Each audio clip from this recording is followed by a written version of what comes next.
Pemirsa, sahabat MPC semua, bagaimana kabarnya? Semoga sehat dan senantiasa dalam lindungan rahmat Allah Subhanahu wa Ta'ala. Amin. Sahabat MPC, pada video yang lalu kita sudah membahas tentang asal-usul suku Bajo. Nah, pada kesempatan kali ini, kita akan membahas dari mana asal kata nama Bajo ini berasal, dan bermakna apa. Sebagaimana video sebelumnya didapati fakta bahwa orang-orang Bajo adalah orang-orang yang berasal dari sebuah negeri di Makassar yang disebut Negeri Tidung. Ada banyak artinya ahli dari kebangsaan Belanda, banyak orang Belanda yang pernah meneliti tentang suku Bajo ini, dan semua mengambil kesimpulan itu mengatakan bahwa suku Bajo ini asalnya dari Tidung, berdasarkan pengakuan daripada orang Bajo itu sendiri.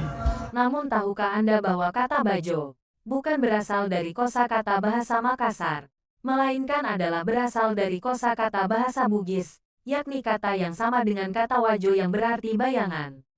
Orang laut banyak ditemukan di Kepulauan Nusantara, seperti di pantai barat Laut Kalimantan, dan di pulau-pulau di sebelah barat, seperti di Lingan dan lainnya. Orang-orang seperti ini dicap dengan nama orang Raja. Di Pulau Gilitan ada suku bernama orang Seka. Di Pulau Pulu Laut, di pantai Tenggara Kalimantan, sering dikunjungi oleh orang-orang serupa, yang dikenal dengan nama orang Johor.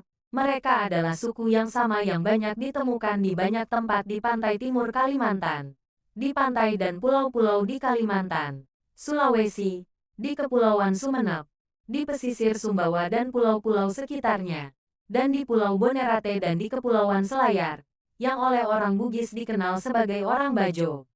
Oleh orang Makassar menyebut mereka sebagai Turijene yang berarti orang yang tinggal di air. Dan oleh orang Jawa dan orang Melayu mereka dicap sebagai orang Kambang, yang berarti orang terapung.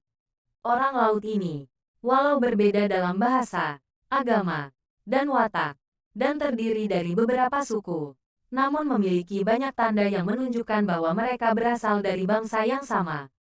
Demikian tertulis dalam buku berbahasa Belanda terbitan tahun 1839.